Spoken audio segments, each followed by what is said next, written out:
भारत पूरे विश्व में दूसरा ऐसा देश है सबसे ज्यादा जहाँ गाय माता करती हैं। गौ को माता मानते हैं।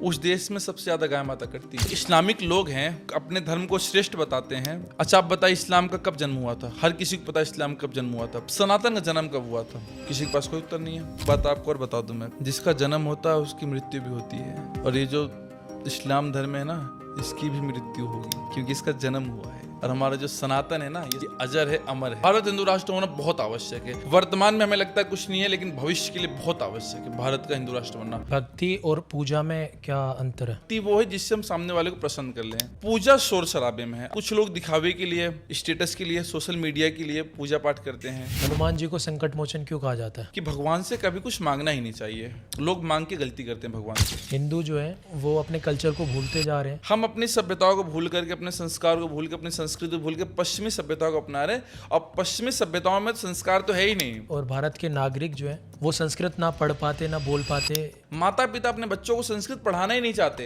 लोग जागरण दिखावे के लिए करते हैं कि हमने जागरण करा, हमारे पास पैसा है। प्रेम की जैसे बात करें तो वो अपनी तुलना कृष्ण जी और राधा जी के प्रेम से करते हैं। अगर आपको सच्चा प्रेम पाना है तो आपके पास धन भी होना बहुत आवश्यक है भैया। अगर आपके पास स्प्लेंडर है और सामने वाले के पास आरडी है तो लड़की आरडी के पास ही जाएगी। ओडी होता है ना, लड़की ओडी के पास ही जाएगी, लड़की स्प्लेंडर के पास नहीं आएगी। महाराज जी, हनुमान चालीसा का क्या महत्व है? अगर हम ग्रंथों की बात करें तो पूरे विश्व की सबसे छोटी और सबसे शक्तिशाली ग्रंथ है हनुमान चालीसा। क्या सनातन धर्म और हिंदू धर्म अलग अलग है? राम जी के सुंदर नाम का गुणगान करके हनुमान जी ने राम जी को अपने वश में किया हुआ था। महाराज जी, कुछ जो आज के संत और बाबा हैं उन्होंने हिंदू धर्म को धंधा बना रखा है, बिजनेस बना रखा है अपना। अच्छा, अगर सच में भगवान आपके सामने आ जाए तो क्या आप गाली दे दोगे?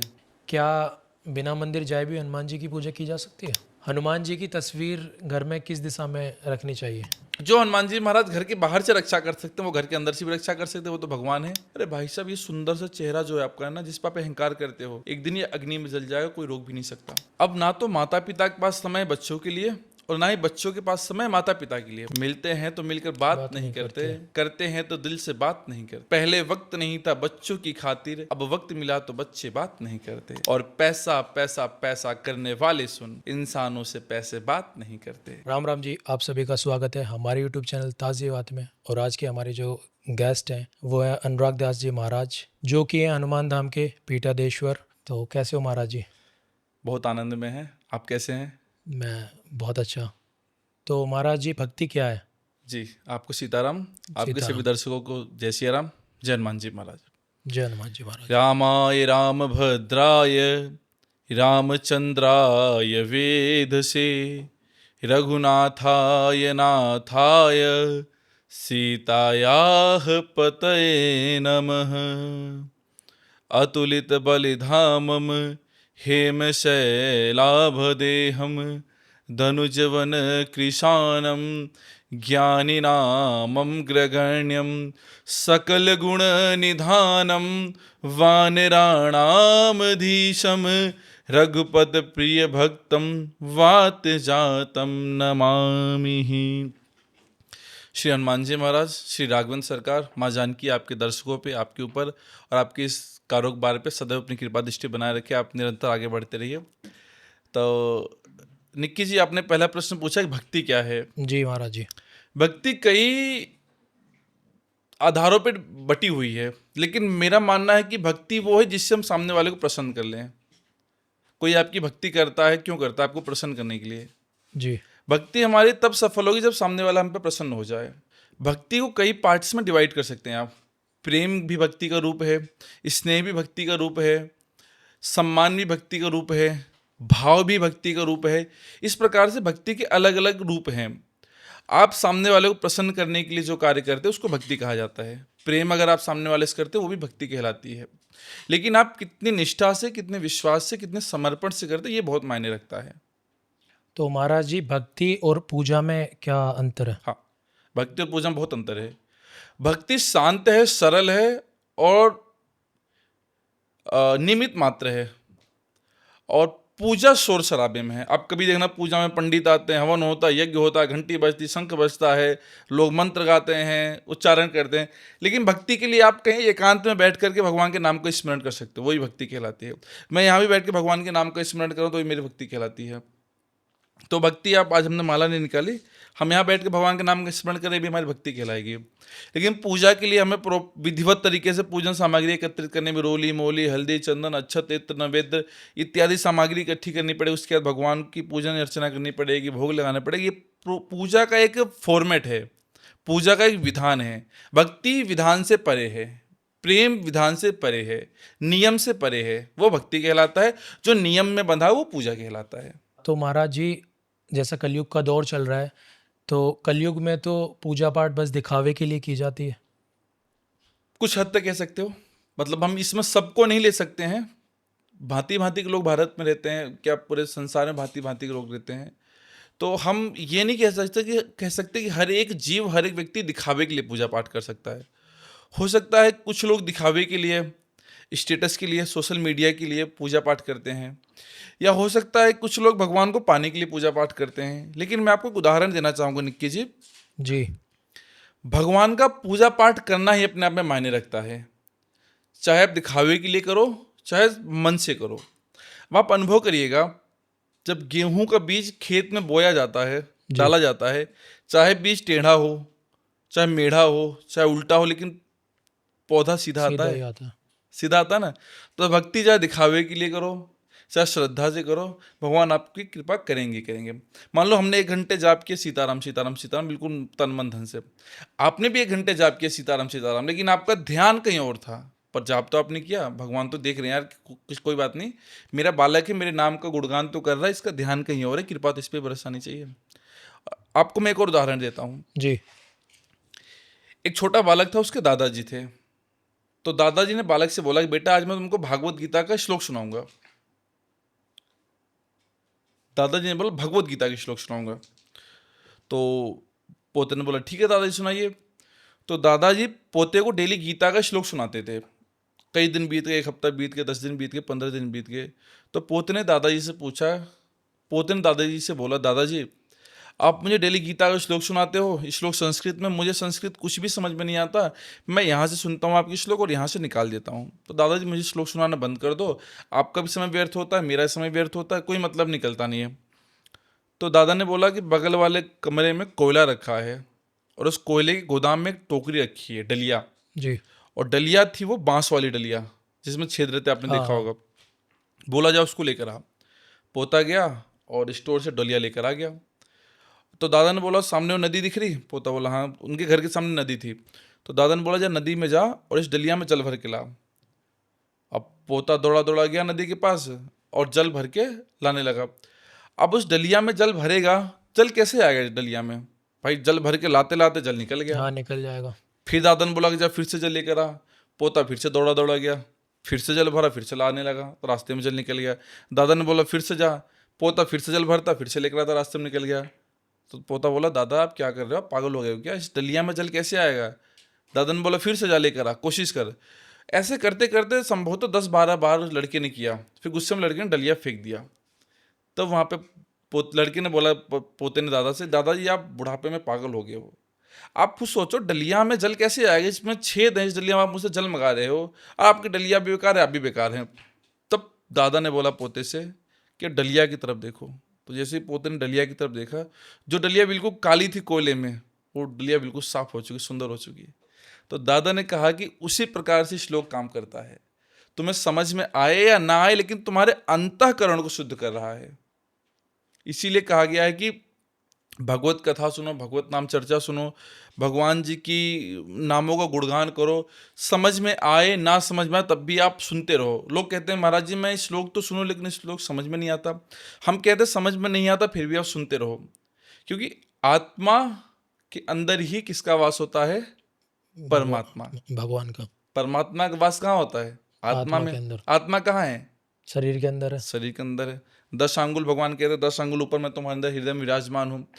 जब हमारे अंदर परमात्मा विराजमान है, परमात्मा को संस्कृत समझ में आती है कि नहीं आती है? आप बताओ।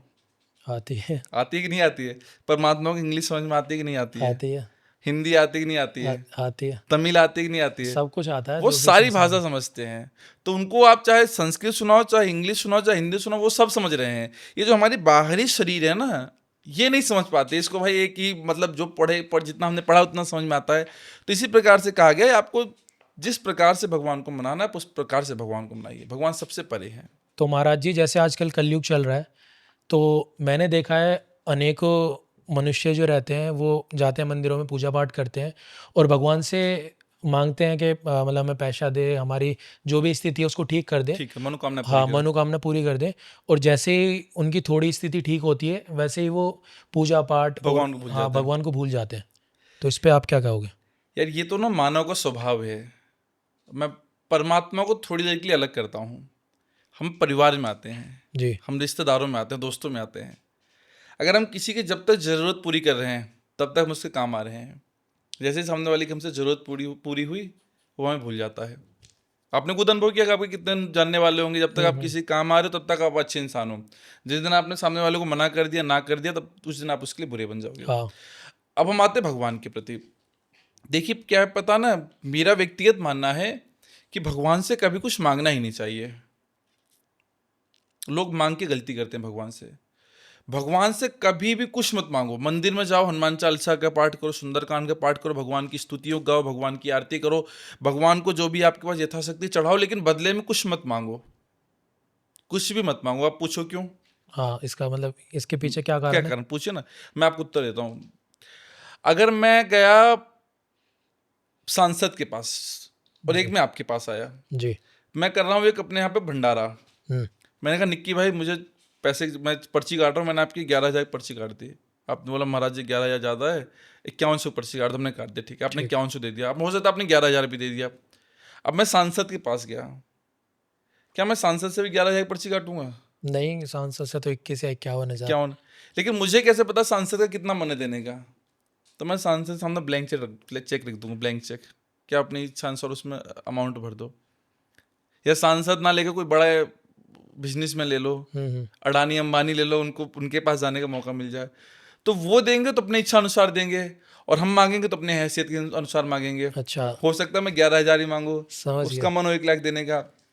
आप भगवान के पास ही आपने भगवान से मांगा कि एक गाड़ी दे दो, हो सकता है भगवान ने 2 गाड़ी देने का विचार बनाया हो। फिर भगवान बोलेंगे अरे ये तो एक ही गाड़ी मांग रहा है, इसको एक गाड़ी कट करो भाई, एक ही दो, ये 2 चला नहीं पाएगा। इसीलिए भगवान से मांगना तो चाहिए ही नहीं। लेकिन मानव का स्वभाव है, भगवान के पास जाएंगे, मनोकामना मांगेंगे, 10 मनोकामना, हमारे बेटा हो जाएगा तो वहाँ भंडारा करेंगे, वहाँ भंडारा करेंगे, ये पेंट करवा देंगे, ये गेट लगवा देंगे, ये पंखा सही करवा देंगे। बेटा होते ना पंखा लगता, ना पेंट होता, ना भंडारा होता, सब भूल गए। हाँ। फिर 4 साल बाद वो बेटा बीमार होगा तो याद आता है, हाँ हमने मन्नत मांगी थी, मन्नत पूरी नहीं की इसलिए बेटा बीमार हुआ। फिर बुद्धिमती फिरती, फिर वापस मंदिर में जाते, फिर भगवान से क्षमा प्रार्थना करते, फिर पंखा ने सही करवाते, पेंट करवाते हैं, गेट लगवाते हैं। ये इंसान की नीयत है, इंसान की।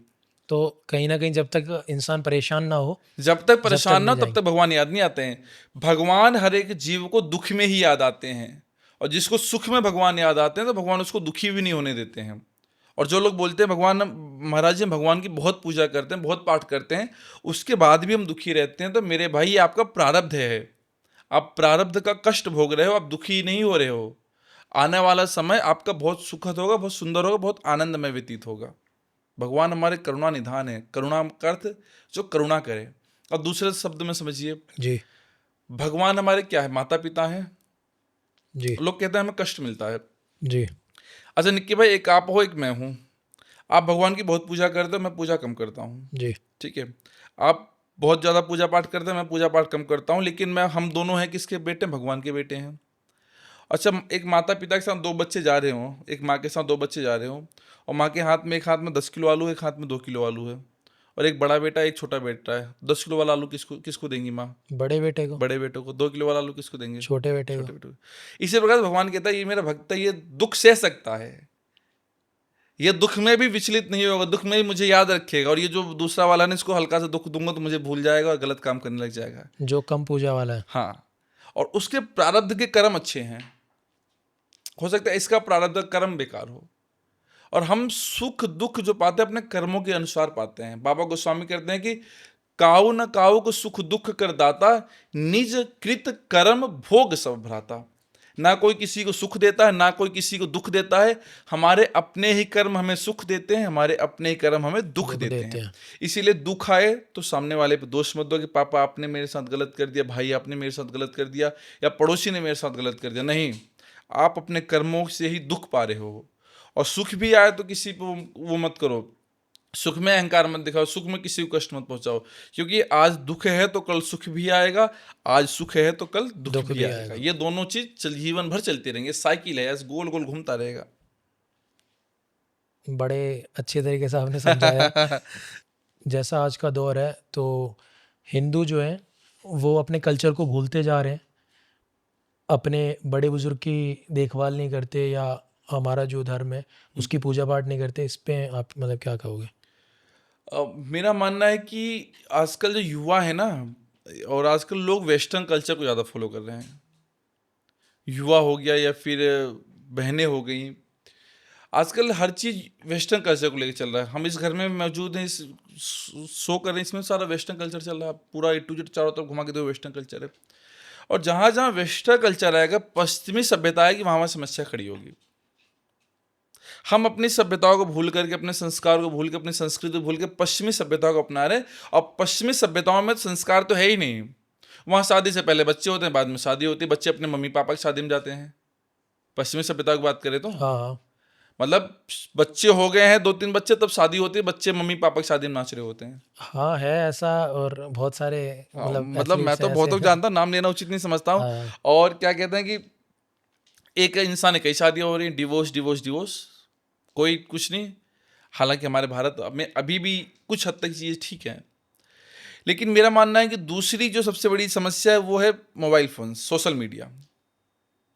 आजकल मैं देखता हूँ कि बाप, अभी आपने पूछा सवाल खड़ा करता हूँ, जी, पिता 12 घंटे की नौकरी करके आएगा, रात को घर में आता, मुंह हाथ धुलता, मोबाइल में रील ऐसे चलाने लगेगा, अपने बच्चे को समय नहीं देगा। जी, सत्य बात है। सत्य। बच्चे कॉलेज से आएंगे, मम्मी आस लगा के बैठे रहते, मेरा बेटा आएगा, मुझे मेरे साथ समय स्पेंड करेगा।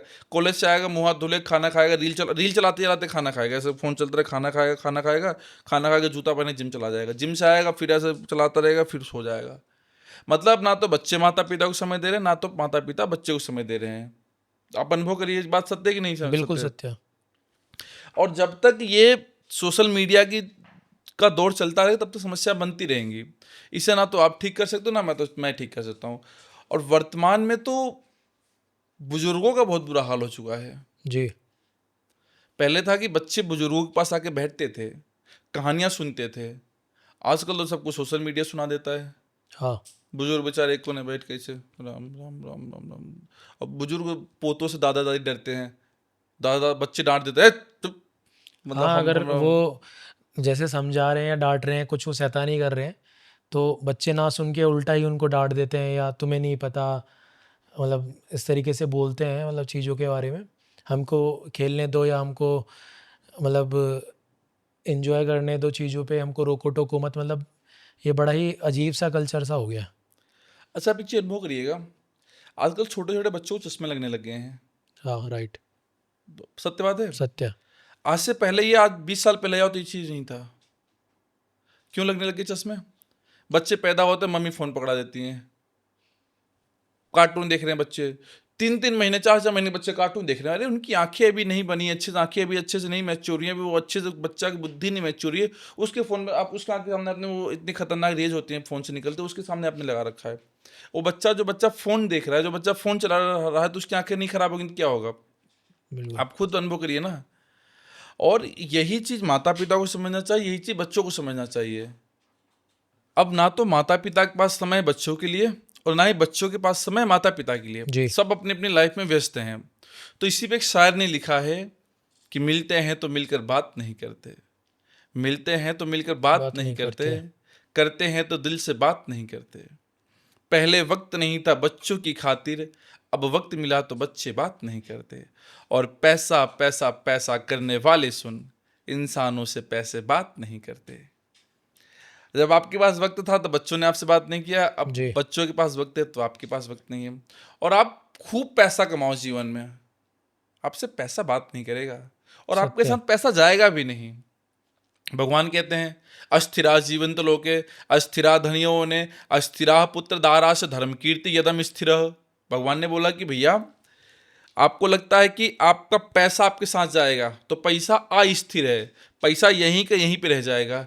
जब आपको डॉक्टर बोलेगा आई एम सॉरी, तो आपके बैंक में चाहे 2 करोड़ हो चाहे 4 करोड़ हो, आपकी ज़िंदगी नहीं बचा सकते। जी, आपको लगता है मेरे बच्चे मेरे साथ रहेंगे, मेरे बच्चे बुढ़ापे मेरा साथ देंगे, मैं मरूंगा तो मेरे बच्चे मेरे साथ जाएंगे, बच्चों का अहंकार होता लोगों को।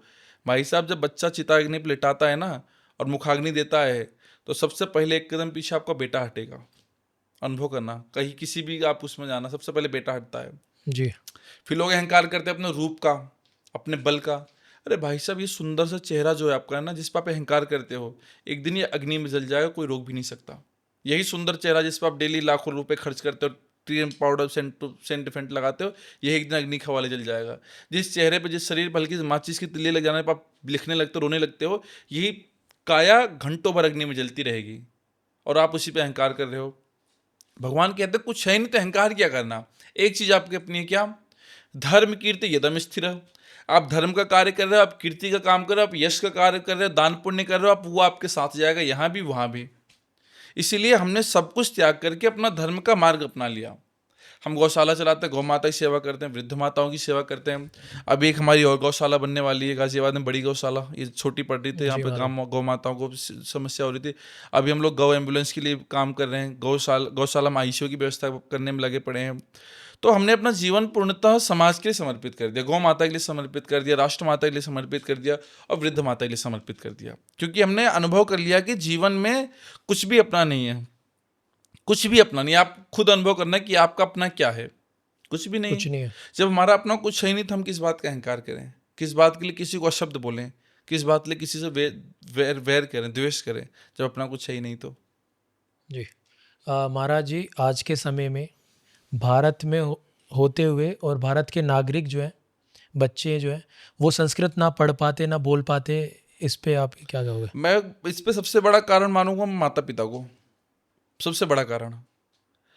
यार आप खुद अनुभव करिएगा, आजकल हर एक माता पिता चाहते हैं मेरा बच्चा इंग्लिश मीडियम में पढ़े, चाहते ही नहीं चाहते हैं? जी, चाहते हैं। हर कोई चाहता है कि मेरा बच्चा इंग्लिश मीडियम पढ़े। और लोग कहते हैं गुरुकुल नहीं है, मैं बताता हूँ बहुत गुरुकुल है, आप पढ़ाओ तो सही बच्चों को। वृंदावन में हजारों गुरुकुल हैं, हरिद्वार में हजारों गुरुकुल हैं, काशी में हजारों गुरुकुल हैं, मध्य प्रदेश में हजारों गुरुकुल हैं। आप मुझसे पूछो गुरुकुल का पता, मैं गुरुकुल बताऊंगा आपको। आप जाके दिल्ली में कितने गुरुकुल आप पढ़िए, फ्री पढ़ाई होती है। ये तो लोगों ने बना रखा है कि गुरुकुल नहीं है, गुरुकुल नहीं। गुरुकुल बहुत है मेरे भाई। माता पिता अपने बच्चों को संस्कृत पढ़ाना ही नहीं चाहते। माता पिता पैदा होते मेरा बच्चा उस स्कूल में पढ़ेगा, उस स्कूल में पढ़ेगा, अंग्रेजी में नाम है स्कूल है, उस स्कूल में पढ़ेगा, उस स्कूल में पढ़ेगा। बच्चा अभी छोटा सा है, एलकेजी यूकेजी में, उसकी 50-50 हज़ार रुपये फीस जा रही है। हमारा बच्चा इंग्लिश पढ़ेगा, हमारा बच्चा लंदन जाएगा, फिर हमारा बच्चा ऑक्सफोर्ड जाएगा, हमारा बच्चा यहाँ जाएगा, वहाँ जाएगा, ऑस्ट्रेलिया से पढ़ाई करेंगे। भाई जैसा बचपन से बच्चे के अंदर आप मानसिकता डालोगे वही तो बच्चा सीखेगा। कभी किसी के माता पिता को सुना आपने कि मैं अपने बच्चों को गुरुकुल भेजूंगा? नहीं, मैंने तो कहीं हमने भी नहीं सुना है। भाई साहब, गुरुकुल की परंपरा माता पिता खत्म करते जा रहे हैं ना। अरे गुरुकुल में जाएगा तो क्या करेगा, संस्कृत सीख लेगा तो क्या करेगा, कहीं नौकरी नहीं लगेगी, संस्कृत कर क्या आएगा? क्या बस एक ही कार्य है कि मेरा बच्चा पढ़ा होकर के पैसे ही कमाए? अरे संस्कृत सीख के हो सकता है धर्म के लिए, देश के लिए कुछ काम करे, लोगों को जागरूक करे, धर्म के लिए कुछ काम करे, भारत माता के लिए काम करे। कोई जरूरी थोड़ी है कि जन्म लिया, पैसा कमाए, फिर मर जाना। मैं इसके लिए सबसे बड़ा ड्रॉबैक मानता हूँ माता पिता। जब तक माता पिता जागरूक नहीं होंगे बच्चों के लिए, तब तक बच्चे क्या, छोटा बच्चा क्या गुरुकुल थोड़ी चला जाएगा? छोटे बच्चों को आप हॉस्टल में डाल देते हो ले आकर के, आप उसी छोटे बच्चों को ले आकर गुरुकुल में डाल दो। गुरुकुल की परंपरा अलग है भाई, गुरुकुल का समय अलग है, गुरुकुल का नियम अलग है, गुरुकुल का खान पान अलग है मेरे भाई। गुरुकुल में योग है, साधना है, भक्ति है, प्रेम है, समर्पण है, श्रद्धा है, विश्वास है गुरु के प्रति। ये गुरुकुल में पाई जाती हैं। द्वेष नहीं, दंभ नहीं, काम नहीं, लोभ नहीं, मोह नहीं, सबसे परे है गुरुकुल। और आप उस अंग्रेजी विद्यालय में एडमिशन कराते हो, उस वेस्टर्न कल्चर की पढ़ाई में करवाते हो। मतलब कि कई बार सोच करके कि कष्ट होता है कि हम अपने बच्चों को कैसा बनाने जा रहे हैं। अभी दोष देते हैं कि सरकार में, भारत में गुरुकुल नहीं है। अरे गुरुकुल, बहुत गुरुकुल, आप अभी गूगल करिए गुरुकुल, आपको कितने गुरुकुल दिख जाएंगे। तो माता पिता को अपने माइंडसेट को चेंज करना पड़ेगा। जैसे गुरुकुल है, रामदेव महाराज जी जो हैं, उनकी मैंने काफ़ी सारी रील्स बाबा देखी है। रामदेव की, हाँ हाँ हाँ, तो उनका जो गुरुकुल है और उसमें जैसे लैंग्वेज की बात है तो 5-6 लैंग्वेज सिखाई जाती है। सिखाई जाती है। गुरुकुल के अंदर भी वेस्टर्न लैंग्वेज सिखाई जाती है, मैं सहमत हूँ इस बात से। तो और सुबह उठ के उनकी दिनचर्या जो रहती है, सुबह 3:30-4 बजे से उठाते हैं। 3:30 बजे 3:30 बजे से फिर योग कराते हैं योग रामदेव कराते जी खुद वहाँ पे।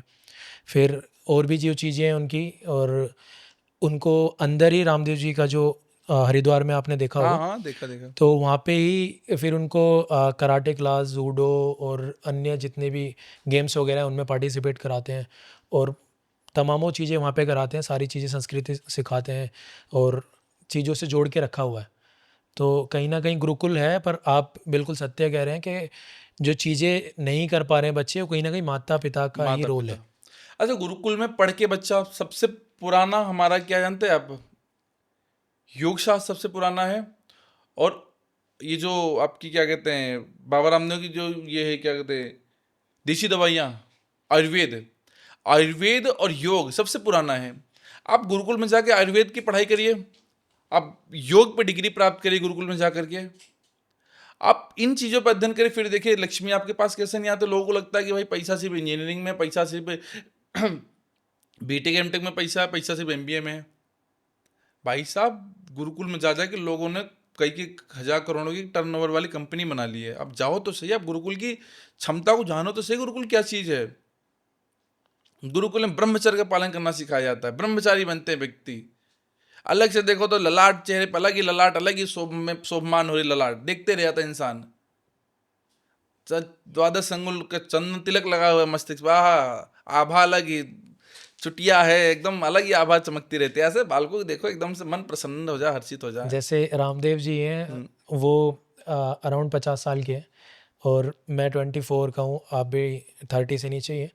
तो उन वो तो वो अभी भी इतने यंग हैं दौड़ने में और चीज़ों में करने। इसके पीछे कारण है ना, सात्विक भोजन, ब्रह्मचर्य का पालन और गुरु और योग।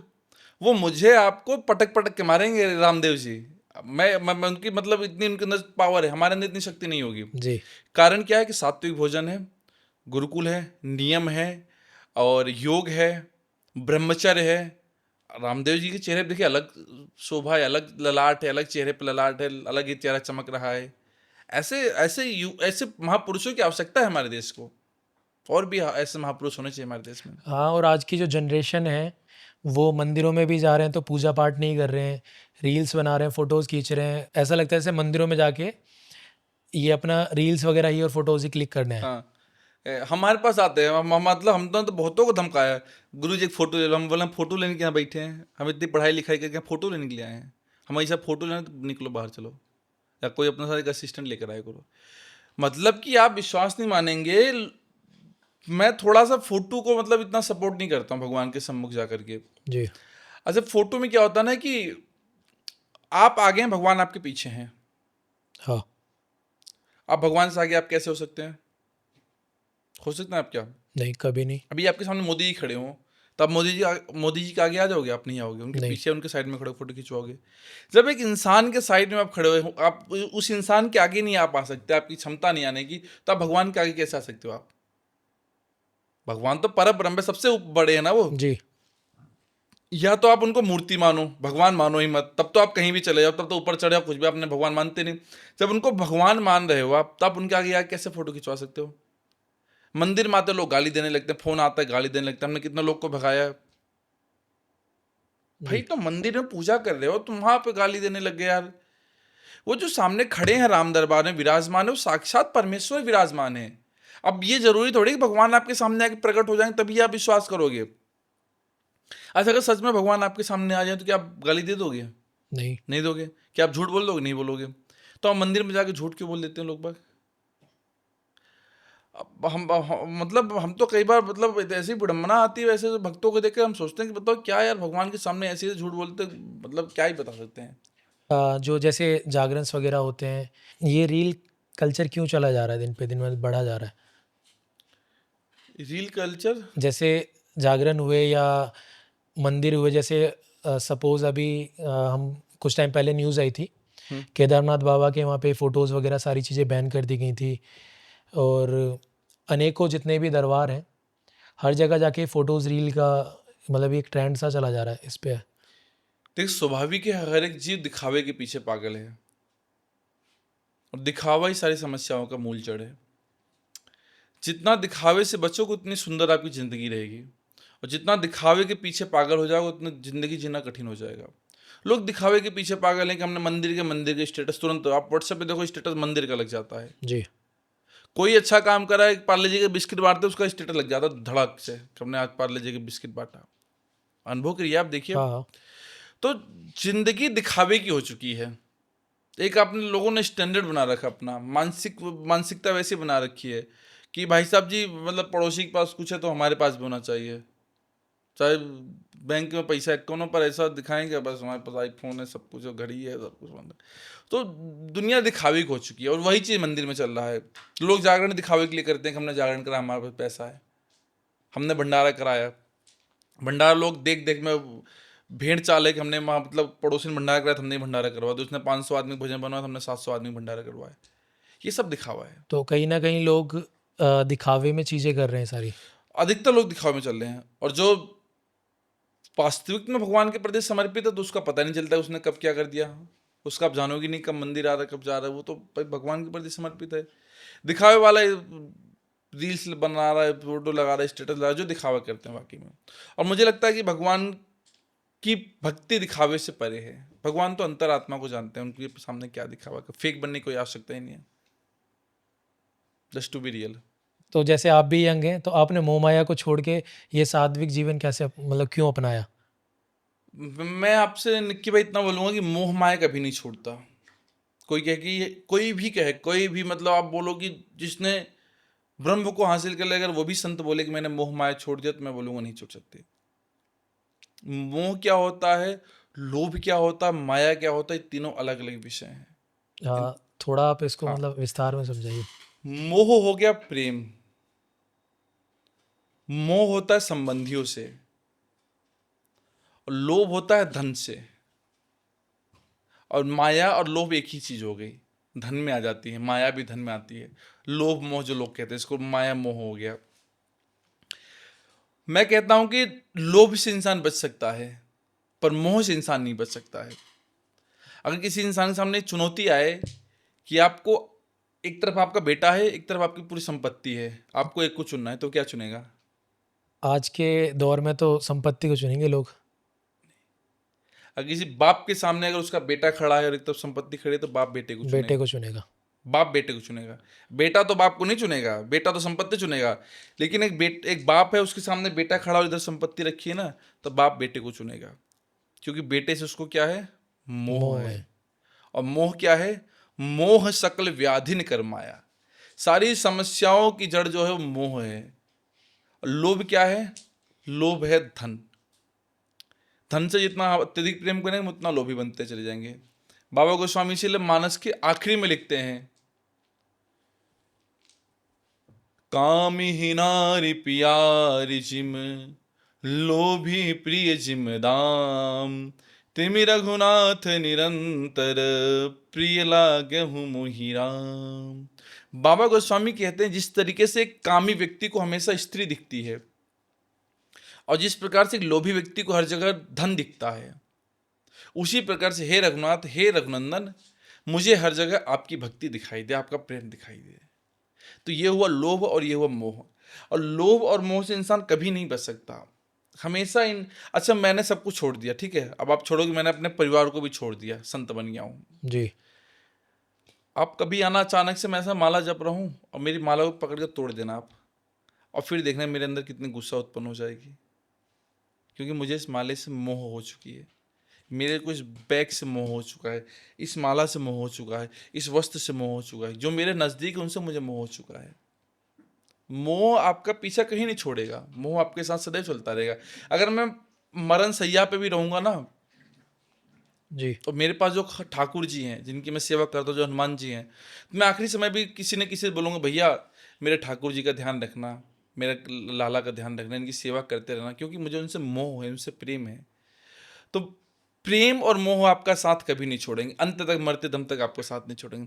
धन एक बार को आपका साथ छोड़ देगा, धन का कोई ठिकाना नहीं है, पर प्रेम और मोह ऐसी चीज़ है जो आपके हृदय के भीतर विराजमान, इससे आप कैसे बच सकते हो? ये अंत तक आपके साथ रहेंगे। जैसे प्रेम से एक चीज़ मुझे याद आई, आजकल की जो जनरेशन है, प्रेम की जैसे बात करें, उनको 4 दिन होता नहीं है रिलेशनशिप में आए हुए या प्यार किए हुए, तो वो अपनी तुलना कृष्ण जी और प्रेम से करते प्रेम हैं। से करते हैं। तो आज की जनरेशन पे आप क्या कहोगे? बहुत बहुत बहुत गलत है, बहुत अनुचित है। दरअसल प्रेम की परिभाषा लोग समझ ही नहीं पाते क्या होता है। अगर आपने किसी से सच्चा प्रेम किया है ना, और आपको प्रेमी ने या प्रेमिका ने धोखा दे दिया ना, और उस धोखे के बीच में जो विरह है, जो तड़प है, आपको उस तड़प में भी आनंद आएगा, क्योंकि आपने सामने वाले से सच्चा प्रेम किया है। यहाँ क्या होता है, 4 दिन तक प्रेम चलता है, 5वें दिन लोगों में विरह होता है, किसी तीसरे व्यक्ति ने आकर के कुछ खटास डाला, लोग अलग हो गए। प्रेमी प्रेमिका को बदनाम करेगा, प्रेमिका प्रेमी को बदनाम करेगी, दोनों एक दूसरे की चुगली करनी प्रारंभ करती हैं। ये कैसा प्रेम रहा भैया? और अगर आपने वास्तविक प्रेम किया है, अगर आपने वास्तविक प्रेम किया है, तो तीसरे व्यक्ति के आने से आपका प्रेम संबंध टूटेगा नहीं। और किसी तीसरे व्यक्ति के आने से आपका प्रेम संबंध टूट गया तो आपने जीवन में प्रेम किया ही नहीं था, आप बस छलावा कर रहे थे, आप बस दिखावा कर रहे थे। जी। प्रेम विश्वास है, प्रेम सम्मान है, प्रेम आनंद है, प्रेम समर्पण है, प्रेम गहरा है, प्रेम सागर है। प्रेम में डूब जाओगे। अच्छा, सागर में डूब करके निकलना क्या मुमकिन है? नहीं। बीच सागर में आपको फेंक देता, आप निकल जाओगे? नहीं निकल जाओगे। तब प्रेम में डूबा व्यक्ति कैसे निकल के उसको भूल जाएगा? अरे बिहारी जी, ठाकुर जी, जिन ठाकुर जी की प्रेम से लोग तुलना करते अपने प्रेम को, ठाकुर जी वृंदावन छोड़ के चले गए थे, तो राधा माँ ने क्या उनसे प्रेम करना बंद कर दिया था? नहीं। आखिरी श्वास तक राधा माँ ने कान्हा से प्रेम किया था। तभी कान्हा तो छोड़ के चले गए थे, वो तो द्वारका के राजा बन गए थे। और कान्हा ने क्या राधा माँ से प्रेम करना छोड़ दिया था? नहीं। धन है, दौलत है, महाराज है, भगवान है, स्वयं परब्रह्म परमेश्वर अपनी एक पलक ऐसे ऊपर कर देना तो करोड़ों ब्रह्मांड नष्ट हो जाएं, और पलक नीचे कर दे तो करोड़ों ब्रह्मांड बन जाएं। वो भगवान है। और वो भगवान अपने प्रेम के लिए कैसे रो रहे हैं, कैसे आंसू बहा रहे हैं, कैसे बीमार पड़े हैं, सहाय पड़े हैं। क्या उनके पास नहीं हाथी घोड़े, कितनी बड़ी सेना है, कितना बड़ा राजमहल है, कितनी नौकर हैं, चाकर हैं, प्रेमिकाएं हैं, रुक्मणी माता है, फिर भी प्रेम किससे करते हैं? राधा से करते हैं। और आप इस प्रेम को उनके प्रेम से तुलना कर रहे हो। 2 दिन का प्रेम है, 4 दिन का प्रेम है, 6 दिन का प्रेम है, 1 साल का प्रेम है। और 1 साल बाद अगर आपके बीच में मन मुटाव हो गया तो आप उसकी निंदा करते हो जाकर के अपने मित्र से। अरे वो तो ऐसी थी, वो तो कैरेक्टर की लेस थी, उसको मैं जानता तो वो हर जगह मुंह मारती थी, अच्छा वो मेरा उससे ब्रेकअप हो गया है। ये प्रेम है आपका? अगर आपने वास्तविक प्रेम अपनी प्रेमिका से किया होता तो आपकी प्रेमिका चाहे भले कैसी हो, कैरेक्टर लेस हो या कैरेक्टर लेस ना हो, चुगलखोर ना हो, आप उसकी स्वप्न में भी निंदा नहीं करोगे। ये वास्तविक प्रेम की निशानी होती है। सामने वाला कैसा भी हो, हमने उससे सच्चा प्रेम किया है, हम उसकी निंदा स्वप्न में भी नहीं करेंगे। अगर आपने उसकी निंदा कर दी तो आपने उससे कभी प्रेम किया ही नहीं था। ये प्रेम की सरल परिभाषा है। जितने भी प्रेमी प्रेम का, अगर इस पॉडकास्ट को देखते हैं, इस रील को देखते हैं, अगर आपने किसी से प्रेम किया है और आप लोग भविष्य में अलग हो गए, और अलग होने के बाद आपने अपने प्रेमी की या आपने अपने प्रेमिका की निंदा कर दी किसी से, तो आपने उससे प्रेम नहीं किया था, बस आपने उसका यूज किया था। सरल और स्पष्ट जवाब है। प्रेम में आप अपने प्रेमिका की निंदा नहीं कर सकते हो। प्रेम में प्रेमिका के अंदर आपको द्वेष नहीं दिखेगा। प्रेम में प्रेमी के अंदर आपको द्वेष नहीं दिखेगा, आपको सिर्फ और सिर्फ अच्छाइयाँ दिखेंगी। हमसे एक ने पूछा, महाराज हमारी पत्नी सिगरेट पीती है, जी। हम उससे बहुत प्रेम करते हैं, क्या करें? हमने बोला, भैया अगर आप उससे प्रेम करते हो तो, या तो अगर आप दोनों एक दूसरे से प्रेम करते हो तो एक ही उत्तर है, या तो वो आपके लिए सिगरेट पीना छोड़ देगी या आप उसके लिए सिगरेट पीना शुरू कर दोगे। क्योंकि प्रेम है, यहाँ पे प्रेम सबसे परे है। जी। प्रेम बाउंडेशन से अलग है। और आपको दूसरी बात बताते हैं, वर्तमान में लोगों ने धन को प्रेम से ऊपर रखा है, धन को संबंध से ऊपर रखा है। प्रेमी प्रेमिका को पहले नजर में प्रेम होता है, लेकिन जब बाद में पता चलता है कि इसका स्टेटस ऐसा, इसका स्टेटस ऐसा है, तो मूव ऑन करने लगती हैं, अपने आप को वहां से हटाने लगती हैं। अगर आपको सच्चा प्रेम पाना है तो आपके पास धन भी होना बहुत आवश्यक है भैया। अगर आपके पास स्प्लेंडर है और सामने वाले के पास आरडी है, तो लड़की आरडी के पास ही जाएगी। ओडी होता है ना, हाँ, ओडी। लड़की ओडी के पास ही जाएगी, लड़की स्प्लेंडर के पास नहीं आएगी। तो इसलिए हम तो सभी से, जितने युवा लड़के आपकी वीडियो देख रहे हैं, तो उनसे निवेदन करना चाहूंगा कि आप IAS FIAS बनो, UPSC क्रैक करो, मिनिस्टर फिनिस्टर बनो, गाड़ी फाड़ी खरीदो, तब आपको अच्छा प्रेम मिलेगा। नहीं तो आप कितने भी दिल के साफ हो, कितने भी आप स्मार्ट हैंडसम हो, आपके पास अगर वही 10,000 वाला फोन है और स्प्लेंडर बाइक है, तो आपको प्रेमिका नहीं मिलने वाली है। तो महाराज ये प्रेम कहाँ हुआ? ये तो उसकी ओडी से प्यार हुआ, उसके पैसों से प्यार हुआ। वही तो हम समझा रहे हैं भैया, प्रेम है ही नहीं। और जहाँ प्रेम है वहाँ पे आपको ये भौतिक चीज़ें चाहिए नहीं आपको। जिससे प्रेम है ना, आपको उसके साथ जंगल में छोड़ देगा, वहाँ भी आनंद में रहोगे, आपको वहाँ भी स्वर्ग है जिससे प्रेम है। जी। और जिससे प्रेम नहीं है वो तो फिर आपसे वस्तुओं से प्रेम करिए, आपसे प्रेम कर ही नहीं रही है। अब ये बात समझना बहुत आवश्यक है, बिना इसके समझे जीवन सरल नहीं है। हम इसीलिए कहते हैं कि धन को संबंधों से नीचे रखो, संबंध को धन से ऊपर रखो। सुख दुख में संबंध आपके घर पे आएंगे, धन आपके घर पे नहीं आएगा। जी। और आपने धन को ऊपर रखा है, संबंध को नीचे रखा है, तो आप अपने घर में 1 करोड़ रुपया दबा के रखो, 10 करोड़ रुपया दबा के रखो, आपके द्वार पे कोई आपका हाल चाल पूछने नहीं आएगा। इसलिए संबंध ऊपर रखो। सुख दुख में हमारे माता पिता, भाई बहन, अड़ोसी पड़ोसी ही हमारे काम आएंगे, पैसा हमारे काम नहीं आएगा। जी। समझे? इसलिए धन को ऊपर, धन को नीचे, संबंध को ऊपर रखो। महाराज जी, 84 लाख योनियों के बाद एक इंसान का जन्म होता है, तो उस जन्म में आनंद लेना चाहिए, आज की जो चीज़ें हैं उनका लाभ उठाना चाहिए। फिर आपने एक साधारण ब्राह्मण का जीवन ही क्यों चुना? किसने बोला कि हम आनंद नहीं ले रहे हैं? आप कैसे कह सकते हो कि हम आनंद नहीं ले रहे हैं? क्या आनंद लेने के लिए जीन्स और शर्ट पहनना जरूरी है? क्या आनंद लेने के लिए हाथ में वो होना जरूरी है? क्या आनंद लेने के लिए क्लब जाना जरूरी है? क्या आनंद लेने के लिए लड़की का आसपास होना जरूरी है? हाँ? नहीं। ये माला है ना, बहुत आनंद है इसमें। और आप लोग जो आनंद करते हो ना, वो रात में आनंद आता है, सुबह वो आनंद उतर जाती है। लेकिन जो आनंद हम करते हैं ना, उस परमानंद है। उस आनंद में हम डूबते चले जा रहे हैं, ऊपर ऊपर ऊपर ऊपर ही जा रहे हैं, वो आनंद उतरती नहीं है। संसार का आनंद थोड़ी देर का होता है, हमारा आनंद परमानंद है, सदैव हम आनंद में रहते हैं। और रही बात 84 लाख योनियों के बाद इंसान का जीवन मिला है, तो आप इस जीवन में आनंद क्यों नहीं ले रहे हो? जी। तो इसका हम आपको उत्तर देते हैं। जो कर्म आप कर रहे हो, हम आपको नहीं कह रहे कि अपने ऊपर सोचो। जो कर्म लोग कर रहे हैं, मदिरा पान कर रहे हैं, लड़कियों के साथ गलत व्यवहार कर रहे हैं और नॉनवेज खा रहे हैं, वो लोग पुनः 84 लाख योनियों में भटकेंगे। और कब तक भटकेंगे भगवान जाने। कितने प्रकार के जीव हैं, कितने प्रकार के वृक्ष हैं, कितने प्रकार के पानी वाले जीव हैं, कितने प्रकार के कीट पतंग हैं, कितने प्रकार के पेड़ पौधे, कितने प्रकार के आकाश मुड़ने वाले जीव हैं, सबसे गुजर करके फिर वो इंसान बनेंगे। वो इतना कष्ट झेलेंगे। और जब परमात्मा के शरण में है ना, परमात्मा से कहता है, एक ही शब्द कहता है, भगवान मुझे आवागमन से मुक्ति दे दो। वो आवागमन से बस के भगवान के श्रीधाम पे चला जाता है। तो आप क्या चाहते हो कि भगवान के श्रीधाम पे जाना या फिर से 84 लाख योनियों में भटकना? भगवान के धाम पे जाना। भगवान के धाम हर कोई चुनता है। इसीलिए हमने इस आनंद को चुना है। इस आनंद में परमा आनंद है। लोगों को लगता है कि साधु है, संत है, पुजारी है, ब्राह्मण है, आचार्य है, शास्त्री है, जो भी लोग समझे, ये क्या आनंद लेता होगा। और जो आनंद हमें मिलता है भैया, वो आनंद आपको कहाँ मिलता होगा।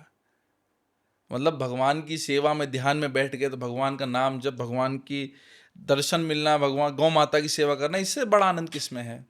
लोगों की भगवान की कथा सुनाना, भगवान की कथा खुद सुनना, इससे ज़्यादा आनंद कहीं है? नहीं। देश विदेश घूम रहे हैं, भगवान की कथा गा रहे हैं, आनंद ही आनंद है, और क्या चाहिए? आनंद के लिए आवश्यक नहीं है कि मदिरा पान किया जाए, आनंद के लिए आवश्यक नहीं है कि वैश्यागमन किया जाए, आनंद के लिए आवश्यक नहीं है कि हम जा करके नॉनवेज खाएं। भगवत प्राप्ति से बड़ा आनंद किसी भी चीज़ में नहीं है। तो महाराज जी, जैसे आपने बताया अपने जीवन के बारे में, अगर आपको एक दिन के लिए प्रधानमंत्री बना दें देश का, तो आप 3 ऐसे क्या निर्णय लोगे, उनके बारे में बताइए। बड़ा टफ क्वेश्चन है। पहली बात तो देखिए, हमारा ना राजनीति से कोई लेना देना नहीं है, हम बड़े दूर है राजनीति से। हम भविष्य में भी हम नहीं चाहते हम राजनीति से हमारा कोई संबंध बने, जी। बहुत दूर रहना चाहते हैं। लेकिन पॉडकास्ट में आपने प्रश्न पूछा, तो प्रश्न का उत्तर देना हमारा स्वाभाविक है, हमें उत्तर देना चाहिए। तो देखिए, पहले तो हमें पता हम प्रधानमंत्री कभी बनेंगे नहीं, ये हमको अच्छी तरह से पता है। प्रधानमंत्री भविष्य में चाह के भी नहीं बन सकते। और 1% आपने बना भी दिया, तो हम जो 3 चीज़ें हमारी जो रहेंगी, सबसे पहला गौ माता, राष्ट्र माता। और भारत से सारे कत्ल खाने बंद हो। गौ माता, जितनी गौ माता कट रही हैं, बड़ी विडंबना की बात है कि इतने कत्ल खाने भारत में हैं। भारत पूरे विश्व में दूसरा ऐसा देश है सबसे ज़्यादा जहाँ गाय माता कटती हैं। सोचिए, अच्छा। जहाँ पे गाय माता, गौ को माता मानते हैं, उस देश में सबसे ज़्यादा गाय माता कटती हैं। अगर मुझे ये हक मिले, मुझे आपके अगर एक दिन के प्रधानमंत्री बनाया जाए, तो मैं सबसे पहले गौ माता को राष्ट्र माता घोषित कराऊंगा और जितने भी कत्ल खाने भारत से उनको बंद कराऊंगा। और दूसरा, गौ माता राष्ट्रमाता और भारत हिंदू राष्ट्र। भारत हिंदू राष्ट्र होना बहुत आवश्यक है। वर्तमान में हमें लगता है कुछ नहीं है, लेकिन भविष्य के लिए बहुत आवश्यक है भारत का हिंदू राष्ट्र बनना। और तीसरा, संतों की एक अलग मिनिस्ट्री होनी चाहिए। अगर ये मेरे पास पावर है तो मैं एक संतों की मिनिस्ट्री अलग बनाऊंगा। जिस प्रकार से डिफेंस मिनिस्ट्री है, जिस प्रकार से फॉरेन मिनिस्ट्री, होम मिनिस्ट्री है और अलग अलग मिनिस्ट्री, उसी प्रकार से एक संत मिनिस्ट्री होनी चाहिए। तो महाराज जी संत मिनिस्ट्री क्यों, मतलब इसका संतों के बारे में उसमें बात हो, संत भारत में इतने मंदिर, उसके बारे में बात हो, और सनातन के बारे में बात हो, साधुओं के बारे में बात हो, इसलिए होना चाहिए ये। और तुरंत तीनों को बनाने के बाद इस्तीफा दे दूंगा प्रधानमंत्री पद से। बाद में कोई सवाल जवाब नहीं, नो प्रेस कॉन्फ्रेंस, तुरंत इस्तीफा भैया। अच्छा। ये 3 मांगे हैं मेरी से। अपनी मांगे पूरी करते ही इस्तीफा दे देना है। तुरंत इस्तीफा, कोई आगे सवाल जवाब नहीं। हनुमान जी को संकट मोचन क्यों कहा जाता है? संकट मोचन हनुमान जी को क्यों कहा जाता है? बहुत सुंदर प्रश्न। संकट का मतलब क्या होता है? दुख, कष्ट। मोचन का अर्थ क्या होता है? उससे मतलब निकालना बाहर, दूर करना। हाँ। तो अर्थ पता चलेगा आपको क्या है। संकट से दूर कर उसको कहा जाता है संकट मोचन। संकट मोचन। और हनुमान जी को वरदान है कि कलयुग में प्रत्यक्ष रूप से विराजमान रहेंगे। जी। कलयुग में हनुमान जी प्रत्यक्ष रूप से विराजमान, उनको आशीर्वाद मिला हुआ है। और हनुमान जी के पास से भूत प्रेत दूर भागते हैं, संकट दूर भागते हैं। संकट कटे मिटे सब पीरा, जो सुमिरे हनुमत बलबीरा। हनुमान जी की जो गुणगान गाता है, जो उनके नाम को जपता है, उसके पास संकट आ ही नहीं सकता है। संकट उनके नाम से डर जाते हैं, उनके नाम से दूर भाग जाते हैं। दुख उनके नाम से दूर भाग जाता है। भूत प्रेत तो बहुत ही दूर भाग जाते हैं, इसलिए उनको संकट मोचन कहा जाता है, जो हर संकटों से रक्षा करे हमारी। तो क्या हनुमान जी आज भी इस धरती पे जीवित हैं? स्कंद पुराण कहता है कि हनुमान जी महाराज गंधमादन पर्वत पर तपस्या में लीन है, जो कि कैलाश की तरफ पड़ता है पर्वत। वहाँ पर आज भी हनुमान जी महाराज तपस्या में लीन है, अपनी साधना कर रहे हैं। जैसे कलयुग के अंत में कल की अवतार होगा, उसमें हनुमान जी महाराज कल की भगवान के साथ आकर के धर्म की रक्षा करेंगे, देश की रक्षा करेंगे। महाराज जी हनुमान चालीसा का क्या महत्व है? अगर हम ग्रंथों की बात करें तो पूरे विश्व की सबसे छोटी और सबसे शक्तिशाली ग्रंथ है हनुमान चालीसा। हनुमान चालीसा से ज़्यादा शक्तिशाली कोई ग्रंथ नहीं है। ग्रंथों की बात करी जाए, हनुमान चालीसा ग्रंथों में आता है जी। स्तुति में नहीं आता। ग्रंथ है हनुमान चालीसा, एक अपने आप में छोटा ग्रंथ है और सबसे शक्तिशाली ग्रंथ है। 40 चौपाइयाँ उसके अंदर, और हर एक चौपाई अपने आप में एक मंत्र के समान है। अगर कोई नित्य प्रतिदिन श्रद्धा और विश्वास के साथ हनुमान चालीसा का पाठ करता तो उसकी सारी मनोकामनाएं पूरी होंगी। संकट कटे मिटे सब पीड़ा, जो सुमिरे हनुमत बलबीरा। आप हनुमान चालीसा की एक एक चौपाई को पढ़िएगा, एक एक चौपाई को अनुभव करिएगा। उसमें एक एक चौपाई में इतनी शक्ति भरी हुई है, आप व्यक्तिगत रूप से अनुभव करेंगे। जो ये पढ़े हनुमान चालीसा, होए सिद्ध साखी गौरीसा। गौरीसा कौन है? गौरी कौन है? गौरी मैया, पार्वती मैया, गौरी माता क्या आता है? गौरीसा, गौरी मैया। साखी मतलब साक्षी, साक्षी। जो हनुमान चालीसा का पाठ करेगा उसको सिद्धियां भी मिल जाएंगे, वो सिद्ध हो जाएगा, उसको भक्ति मिल जाएगा, प्रेम मिल जाएगा, संकट से दूर हो जाएगा, साधु संतों के निकट रहेगा, भय मुक्त हो जाएगा, बंधन मुक्त हो जाएगा, प्रेम उसके हृदय में विराजमान हो जाएगा। इस चीज़ की साक्षी है गौरी मैया, गौरी माता। इस चीज़ को साक्षी माने कहते हैं। कोई हनुमान चालीसा का पाठ करेगा तो मैं इस चीज़ की साक्षी हूँ कि उसके सारे कष्ट दूर हो जाएंगे। ये शक्ति गौरी हनुमान चालीसा में। महाराज जी मंगलवार और शनिवार ही ऐसे ये 2 दिन ही क्यों हैं जिनमें हनुमान जी की पूजा की जाती है? इसके पीछे कई सारी कथाएं हैं, कई सारी कहानियां हैं। एक मूल तक कथा आती है कि हनुमान जी का जन्म मंगलवार को हुआ था, इसीलिए मंगलवार का दिन हनुमान जी के लिए समर्पित है। जी। मंगलवार को पूजा शांति के लिए, साधना के लिए, वरदान के लिए हनुमान जी को समर्पित है। हनुमान जी इस दिन सब कुछ मनोकामना पूरी करते हैं। लेकिन शनिवार वाला जो दिन है वो भी हनुमान जी को लोग समर्पित करते हैं। उसके पीछे कथा आती है कि जब लंका में हनुमान जी महाराज ने शनिदेव को मुक्त किया था, तब शनिदेव ने वरदान दिया था कि हे हनुमान जी, जो भी भक्त मेरे मंदिर में शनिवार को आकर के आपके नाम का पूजन करेंगे, आपके नाम का दीपक जलाएंगे, आपके नाम का छोला अर्पण करेंगे, तो मैं उनके जीवन से अपनी समस्या दूर कर दूंगा। शनि की 7.5 हो, ढैया हो, या शनि का जो भी दुष्प्रभाव हो, उसको मैं दूर कर दूंगा। ये शनिदेव जी ने वरदान दिया था। इसीलिए लोग शनिवार और मंगलवार को हनुमान जी की पूजा अधिकतर पूजा करते हैं। पर प्रायः मेरा मानना है कि हर दिन भगवान का है, हर दिन भगवान की सेवा पूजा आराधना करनी चाहिए।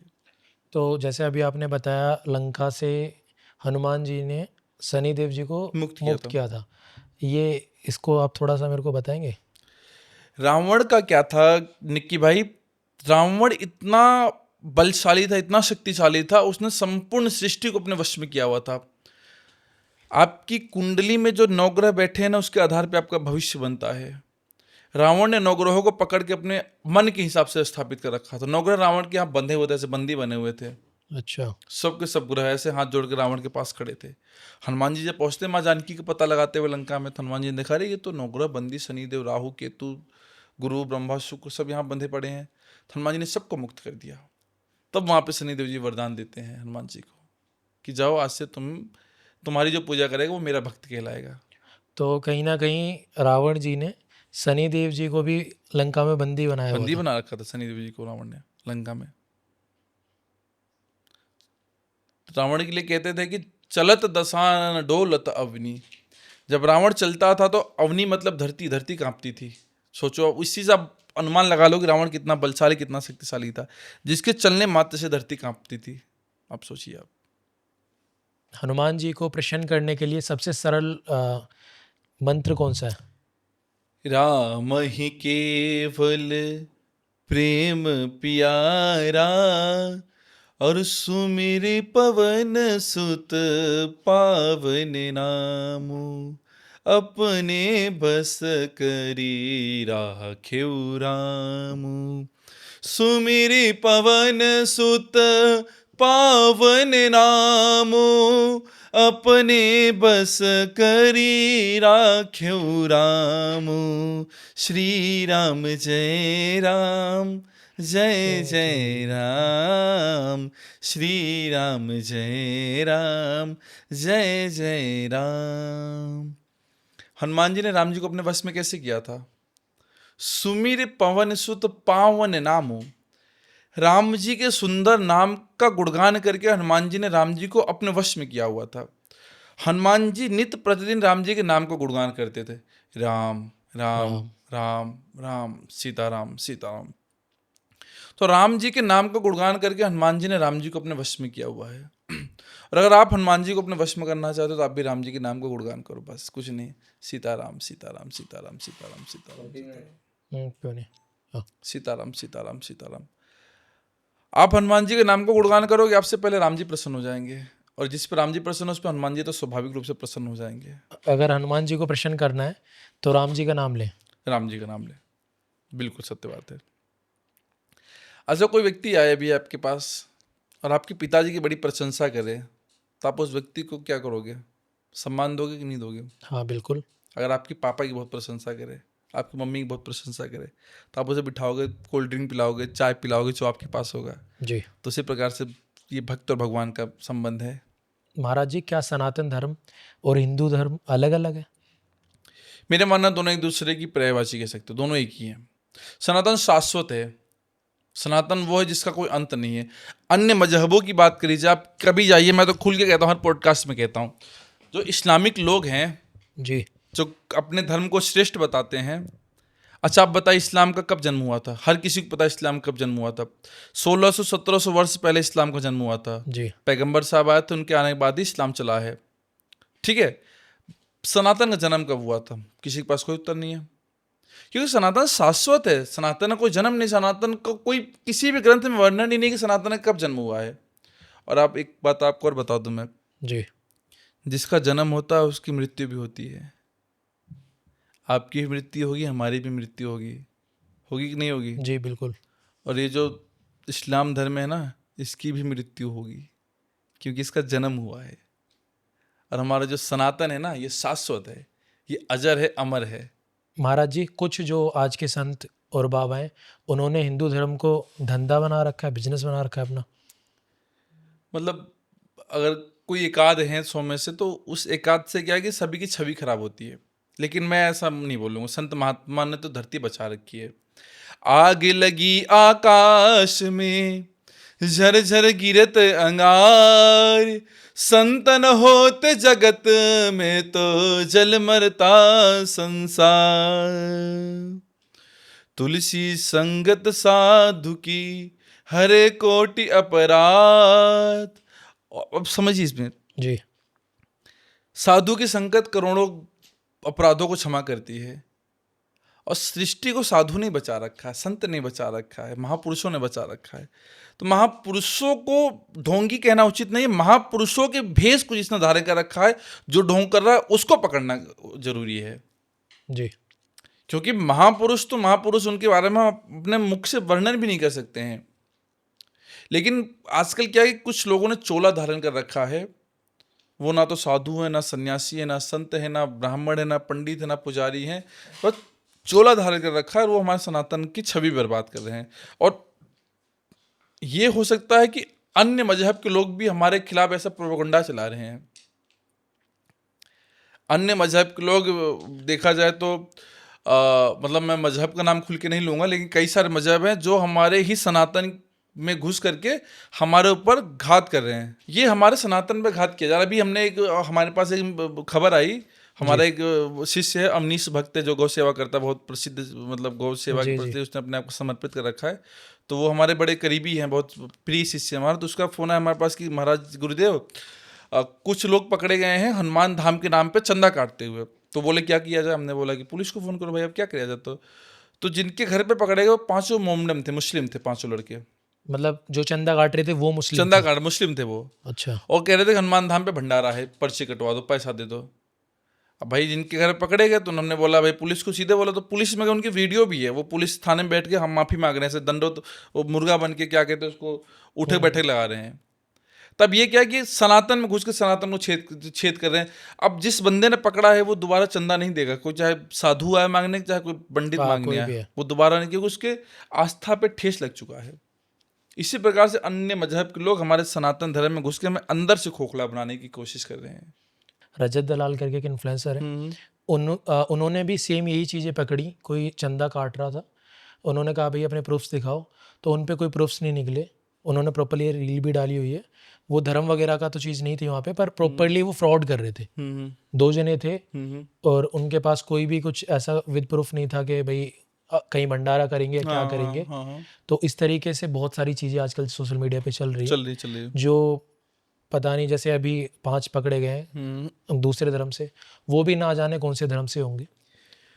मैं मानता हूँ यार निक्की भाई, धन कमाने के बहुत साधन है यार, धन बहुत साधनों से कमाया जा सकता है, लेकिन आप ये चोरी चकारी और ये झूठ बोलना, इसी से धन कमाना चाहते हो क्या? ईमानदारी से भी धन कमाया जा सकता है। जी बिल्कुल। और जीवन जीने के लिए थोड़ा से धन बहुत है, कोई जरूरी नहीं कि आप करोड़पति बन जाओ तभी जीवन जी सकते हो। सरकारी अस्पताल के बाहर आप जाके देखना, जो सुबह सुबह पड़े रहते हैं ना, वो भी जीवन जी रहे हैं और आनंद के साथ जीवन जी रहे हैं। हम आप और बहुत कैसे करोड़पति लोग हैं जिनके पास धन तो बहुत है, लेकिन जीवन जीने में उनके आनंद नहीं आ रहा है। तो जीवन थोड़े से भी धन से जिया जा सकता है, लेकिन ईमानदारी के साथ जिए, भगवान की भक्ति के साथ जीवन जीना चाहिए, ये मेरा व्यक्तिगत मानना है। महाराज जी, तो क्या धीरेन्द्र शास्त्री जी जो हैं, उनकी अर्जी एक सत्य है या एक नाटक है? यार निक्की भाई, एक चीज़ समझिए, झूठ और सच में अंतर समझिए जी। झूठ का पर्दाफाश जरूर होता है कि नहीं होता? बताओ। बिल्कुल होता है। चाहे जितना भी बना के आप झूठ बोल लो, उसका पर्दाफाश जरूर होगा। अगर धीरेन्द्र कृष्ण शास्त्री झूठ बोल रहे होते तब तक उनका पर्दाफाश हो गया होता। पूरे विश्व की मीडिया उनके पीछे लग गई थी, लेकिन पकड़ नहीं पाई तो इसका मतलब है भाई झूठ नहीं, सत्य है। हनुमान जी की कृपा है, उनके पे दादा गुरु की कृपा है, तभी वो कार्य कर रहे हैं। कृपा नहीं होती तो ये तो असंभव है कि आप इतने बड़े भारत में इतने करोड़ों लोगों को पागल नहीं बना सकते हो। 1-2 लोग को पागल बना सकते हो, 1000-2000 को पागल बना सकते हो, करोड़ों लोगों को देश विदेश में पागल नहीं बना सकते। सब पढ़े लिखे लोग हैं, सब साइंस का जमाना चल रहा है, सोशल मीडिया का जमाना चल रहा है, तो इतने लोगों को पागल बना पाना संभव नहीं है। इतने लोगों पे कृपा है, तभी वो इस तरीके से पर्चा बना पा रहे हैं। महाराज जी, हनुमान जी का राम भक्त रूप इतना खास क्यों है, और हनुमान जी का महाभारत में क्या योगदान था? महाभारत में हनुमान जी का बहुत गहरा योगदान है। अर्जुन के रथ पे हनुमान जी महाराज हर समय विराजमान थे। अर्जुन के ऊपर जो रथ पे पताका था वो स्वयं हनुमान जी महाराज विराजमान थे जी। भीम को जब अपने बल का अहंकार आया था, तब हनुमान जी ने जाकर के भीम के बल का अहंकार भी तोड़ा था और भीम को गदा का प्रशिक्षण भी दिया था। तो कह सकते हैं कि महाभारत में हनुमान जी महाराज ने पांडवों की तरफ से प्रॉपर युद्ध किया है। प्रॉपर, इसमें हमने मतलब कई पॉडकास्ट में इस पर विस्तार से बताया हुआ है, मतलब प्रॉपर 20-25 मिनट इस पर बताया हुआ है कि हनुमान जी महाराज के महाभारत में क्या रोल है। और हनुमान जी महाराज राम भक्त, इसमें तो कोई संशय ही नहीं है, क्योंकि हनुमान जी महाराज किसके अवतार हैं? शिव जी के। शिव जी के अवतार हैं। शिव जी विष्णु जी के भक्त हैं, विष्णु जी शिव जी के भक्त हैं। तो शिव जी के हृदय में सदैव विष्णु जी चलते रहते हैं, सदैव शिव जी विष्णु जी का ध्यान करते रहते हैं, राम जी का ध्यान करते रहते हैं। तो वही शिव जी हनुमान बने, तो वही राम हनुमान जी अपने आदर्श का नाम गुणगान गाते रहते हैं हमेशा। ऐसा क्यों कहा जाता है जहाँ जहाँ राम कथा वहाँ वहाँ हनुमान जी उपस्थित रहते हैं?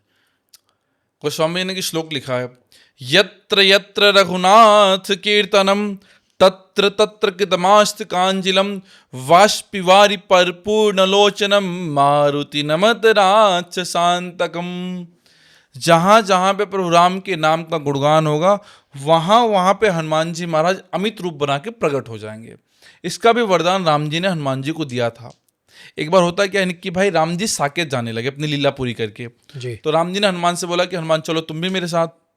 तो हनुमान जी बोले कि भगवान साकेत में क्या मिलेगा? तो राम जी बोले साकेत में तो सब कुछ है जो इंसान को चाहिए, साकेत में तो आनंद ही आनंद है चारों तरफ। तो हनुमान जी ने बोला कि क्या प्रभु साकेत में आपकी कथा मिलेगी? तो राम जी ने बोला कि यार मैं स्वयं विराजमान हूँ, तो मेरी कथा की क्या आवश्यकता है? जी। तो हनुमान जी ने बोला कि प्रभु आप चलिए, मैं पीछे से आता हूँ थोड़ी देर में। तो हनुमान राम जी ने बोला ऐसा क्यों? हनुमान जी ने बोला कि देखिए प्रभु, साकेत में आप हैं पर आपकी कथा नहीं है, पर कलयुग में आप नहीं है पर आपकी कथा है। लेकिन कथा में इतनी शक्ति है कि जहाँ जहाँ कथा होगा वहाँ वहाँ आपको आना ही पड़ेगा। तो आप आओगे मैं आपसे वहीं मिल लिया करूँगा, यहाँ रहूँगा तो आपका गुणगान करूँगा। इसलिए हनुमान जी महाराज कलयुग में रहकर भगवान राम की कथा सुनते रहते, जहाँ भी कथा होती है वहाँ पहुँच जाते हैं। क्या बिना मंदिर जाए भी हनुमान जी की पूजा की जा सकती है? हरि व्यापक सर्वत्र समाना, हरि व्यापक सर्वत्र समाना, प्रेम से प्रकट हो मैं जाना। तो भगवान कहते हैं कि शंकर जी खुद कह रहे हैं कि भगवान हर जगह विराजमान है, हर कण कण में विराजमान है भगवान। जब भगवान कण कण में विराजमान है तो कोई आवश्यकता नहीं कि मंदिर ही जाके भगवान की पूजा की जाए। आप श्रद्धा और विश्वास के साथ कहीं पे भी रहिए, भगवान की आप पूजा कर सकते हैं, भगवान की आप कृपा प्राप्त कर सकते हैं। तो महाराज जी, क्या हनुमान चालीसा ही पढ़ना काफ़ी है या आचरण भी वैसा ही हो? हनुमान चालीसा पढ़ो ना पढ़ो चलेगा, लेकिन आचरण को शुद्ध बनाना बहुत ज़रूरी है। आप पढ़ तो हनुमान चालीसा रहे हो, सामने से कोई सुंदर लड़की गई तो उसको देखने लगे, तो क्या हनुमान जी प्रसन्न हो जाएंगे? बिल्कुल नहीं। पढ़ तो हनुमान चालीसा रहे हो, कोई बगल में नोट गिन रहा है तो दृष्टि नोट पे पड़ रही है, नहीं। आचरण को श्रेष्ठ बनाइए, आचरण को शुद्ध बनाइए, आचरण को सरल बनाइए, आचरण को सुंदर बनाइए। हनुमान चालीसा का पाठ नहीं करोगे तब भी हनुमान जी की कृपा आ जाएगी। आप दिन में 7 बार, 100 बार, 108 बार या 1000 बार हनुमान चालीसा का पाठ करो, और अगर आपका आचरण शुद्ध नहीं है, आपका व्यवहार शुद्ध नहीं है, आपका व्यक्तित्व सुंदर नहीं है, तो आप पे कृपा हनुमान जी की नहीं आएगी। तो आचरण श्रेष्ठ बनाइए, तब कृपा आनी प्रारंभ होगी। हनुमान जी की तस्वीर घर में किस दिशा में रखनी चाहिए? बहुत सुंदर प्रश्न पूछा है। प्राय हनुमान जी महाराज को दक्षिण मुखी हनुमान जी कहा जाता है। दक्षिण मुख पंचमुख हनुमता कराल बदना नार सिंगा ओम हाम हीम हूम हैम होम अहम फट सकल भूत प्रेत दमनाय स्वाहा। हर एक दिशा के एक अलग महत्व है। अगर आपके घर में पंचमुखी हनुमान है तो उनको दक्षिण मुखी में स्थापित करिए, दक्षिण मुख की तरफ स्थापित करिए, दक्षिण दिशा में। लेकिन मैं एक चीज का और आपके पॉडकास्ट के माध्यम से लोगों से निवेदन करूंगा। आपने नया मकान खरीदा, गृह प्रवेश किया, लेकिन घर के बाहर हनुमान जी की फोटो टांग देते हो, देखो आपने बहुत लोगों ने टांगा हुआ। उस चीज से मैं थोड़ा सहमत नहीं हूँ। अरे वो हनुमान जी आपके घर की रक्षा कर रहे हैं और आपने हनुमान जी महाराज अपने घर के बाहर बांध रखा है, टांग रखा है। आप एसी में सोते हो, आप अंदर लेटे हो, बेड पे लेटे हो, हनुमान जी महाराज बाहर लटके हुए हैं, ये शोभा देता है क्या? नहीं। अच्छा, दूसरी बात और, जो हनुमान जी महाराज घर के बाहर से रक्षा कर सकते हैं वो घर के अंदर से भी रक्षा कर सकते हैं, वो तो भगवान है। बिल्कुल कर सकते नहीं कर सकते? जो हनुमान जी महाराज गेट पे खड़े होकर आपके भूत प्रेत को भगा सकते हैं, वही हनुमान जी महाराज घर के अंदर भी बैठ के भूत प्रेत को भगा सकते हैं। इतनी शक्ति उनके अंदर है कि वो 100 मीटर पीछे जाएंगे तो उनकी शक्ति गायब हो जाएगी। तो ये गलत बात है। घर के बाहर हनुमान जी महाराज या किसी भी देवता की तस्वीर नहीं लगानी चाहिए। आप एसी में सो रहे हो, बेड पे सो रहे हो, मखमली गद्दे पे सो रहे हो और भगवान बाहर धूप में लटके हैं, तो ये गलत चीज़ है। ये क्या सिर्फ पूजा पाठ करके ही भक्ति है या कर्म से भी हनुमान जी को मनाया जा सकता है? बाबा गोस्वामी कहते हैं कि कर्म प्रधान ने विश्व रची रखा। अब आप अनुभव करिए निक्की भाई जी। एक व्यक्ति सुबह से लेकर शाम तक मंदिर में पूजा करता है, उसका सिर्फ काम भगवान की पूजा करना, जी। और वहीं दूसरी और एक व्यक्ति है, वो भगवान के मंदिर के बाहर से प्रणाम कर लेता है, लेकिन रोड पे जितने भी वृद्ध माता हैं, जितनी भी गौ माता हैं, जितने भी विकलांग बच्चे हैं, उनकी सेवा करता है वो। तो आपकी नज़रों में कौन श्रेष्ठ है? जो बाहर सेवा कर रहा है, से हाँ, जो बाहर सेवा कर रहा है। सेवा कर रहा है। जी। क्योंकि भगवान की पूजा करना भी आवश्यक है, लेकिन भगवान की पूजा और न किसी व्यक्ति जरूरतमंद की सेवा में अगर आपको चुनना पड़े तो आप जरूरतमंद की सेवा को चुनना। क्यों? क्योंकि नर सेवा ही नारायण सेवा कहलाती है। और गोस्वामी जी कहते हैं कि सिया राम मैं सब जग जानी, करम प्रणाम जोर जुग पानी। हर एक जीव के भीतर परमात्मा विराजमान है। अगर आप किसी विकलांग की सेवा कर रहे हो, उस विकलांग के अंदर भी भगवान विराजमान है, आत्मा में ही परमात्मा वास करते हैं। तो आपने उस विकलांग की सेवा करी, तब भी आपसे परमात्मा प्रसन्न हो जाएंगे। आपके पास 1 दर्जन केला है और आपको एक बहुत भूखा व्यक्ति दिख रहा है जिसने कई दिनों से भोजन नहीं किया, या कोई भूखी गौ माता दिख रही है, लगता है कि यार कि असहाय गौ माता, इनको इनकी मदद करनी चाहिए, तो आप वो केला मंदिर में ना चढ़ा करके उन गौ माता को खिला दो। आपके ऊपर उतनी कृपा है जितनी कृपा आप पे मंदिर पे जा करके आती है। तो मेरा मानना है कि हर व्यक्ति में जीव है, जीव की सेवा, नर सेवा ही नारायण सेवा है। महाराज जी, हनुमान जी को शिव जी का अवतार क्यों माना जाता है? ऐसा होता है कि जब एक बार आकाशवाणी होती है, पृथ्वी गाय का रूप बना कर गई, रावण के अत्याचार से सब लोग दुखित हो चुके थे, तो पृथ्वी गाय का रूप बना करके शंकर जी के पास, ब्रह्मा जी के पास सब लोग देवता एकत्रित होते हैं। तो वहाँ पे आकाशवाणी होती है, शंकर जी सब लोग मिलके विष्णु भगवान की स्तुति गाते हैं। तो वहाँ पर आकाशवाणी होती है कि मैं शीघ्र शीघ्र अवतार लूंगा, अंशों सहित अवतार लूंगा और धरती पुनः धर्म की स्थापना होगी, रावण की वध करूंगा। तब सबने योजना बनाई कि यार भगवान अवतार लेने वाले हैं, तो उससे पहले हम भी धरती पर चले जाएं। तो जितने भी लोग थे, हमारे ब्रह्मा जी थे, विष्णु जी थे, इंद्र जी थे, सबने अपना अपना रूप बनाया और धरती पर आके भगवान की सेवा करने के लिए अवतरित हो गए। तो शिव जी ने वहाँ पे हनुमान जी का रूप बनाया था, तो इसलिए हनुमान जी के रूप में शिव जी ना करके राम जी की सेवा करी। ऐसा क्यों कहा जाता है कि बिना राम जी के नाम लिए हनुमान जी प्रकट नहीं होते? हाँ, सही कहा जाता है। इसका उत्तर हम आपको दे चुके हैं। हनुमान जी को पाना तो राम जी को गुणगान गाना पड़ेगा। राम जी गुणगान गाओगे तो राम जी के नाम सुनते हनुमान जी दौड़े चले आते हैं। ये तेरे रघुनाथ कीर्तन, जहाँ जहाँ रघुनाथ के नाम का कीर्तन हो तो वहाँ हनुमान जी महाराज आ जाते हैं। इसका उत्तर पहले दे चुके हैं। तो महाराज जी, लंका दहन से हमको क्या सीख लेनी चाहिए? अहंकार का दहन। जीवन में जब जब अहंकार बढ़ेगा उसका दहन होना ही होना है, इसीलिए अहंकार को मत बढ़ने दीजिए। रावण का अहंकार क्या था? सोना। रावण का अहंकार था बल। सब क्या हो गया? खत्म हो गया, दहन हो गया। इससे सीखना चाहिए कि हमें अपने अंदर अहंकार नहीं आने देना चाहिए। अगर अहंकार आएगा तो एक दिन हनुमान जी आकर के उस अहंकार का दहन जरूर करेंगे। इसलिए अहंकार को अपने भीतर मत आने दीजिए। महाराज जी, अपने धाम के बारे में बताइए। हनुमान धाम सरकार नोएडा जो है, जी जी, उसके बारे में कुछ बताइए भक्तों को। देखिए, वर्तमान समय में हम जिस मंदिर के पीठाधीश्वर, जिस मंदिर पे हम पुजारी हैं, उसका नाम है श्री हनुमान धाम। श्री हनुमान धाम की विशेषता यह है कि वो अपने आप में एक हनुमान जी की ऐसी विशाल प्रतिमा है। आप अपने नेत्रों से देखोगे तो आपके नेत्र सजल हो जाएंगे, अगर आप भाव के साथ देखोगे। कभी आप अनुभव करना, हमारे हनुमान धाम के सामने, हनुमान जी के सामने आना और भाव के साथ देखोगे तो आपके नेत्र सहजता से सजल हो जाएंगे। और दूसरी बात क्या है कि हमने हनुमान धाम पे अनुभव किया है कि गुरुदेव महाराज की साक्षात कृपा है हनुमान धाम पे। गुरुदेव महाराज ब्रह्मलीन हो चुके हैं, लेकिन संत भगवान कहीं नहीं जाते, उनकी कृपा, उनका अमित रूप बना करके वो हमारे मध्य में विराजमान रहते हैं। जी। जब गुरुदेव शरीर में रहते हैं तो गुरुदेव का एक शरीर होता है, लेकिन गुरुदेव जब चोला त्यागते हैं, ब्रह्मलीन होते हैं, तो गुरुदेव के अमित रूप हो जाते हैं और अमित रूप बना करके अपने भक्तों पे कृपा बरसाते रहते हैं। ये गुरु की कृपा होती है। तो हमने अनुभव किया है कि हमारे हनुमान धाम पे गुरुदेव महाराज साक्षात रूप से विराजमान है। जितने भी भक्त आते हैं हनुमान धाम पे दर्शन करने के लिए, हम सबसे कहते हैं भैया राम जी की पूजा करो, शिव जी की पूजा करो, हनुमान जी की पूजा करो, लेकिन आखिरी में गुरुदेव के प्रांगण में जरूर जाना, या शुरू में ही जाओ गुरुदेव के पास। हम सबको ये निवेदन करते हैं, बिना गुरुजी से मिले मत जाना।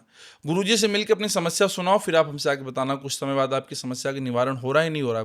और हमारे गुरुदेव महाराज, हमारे हनुमान जी महाराज, राघवेंद्र सरकार, माँ जानकी और श्री शिव परिवार सबकी मनोकामनाएं पूरी करते हैं।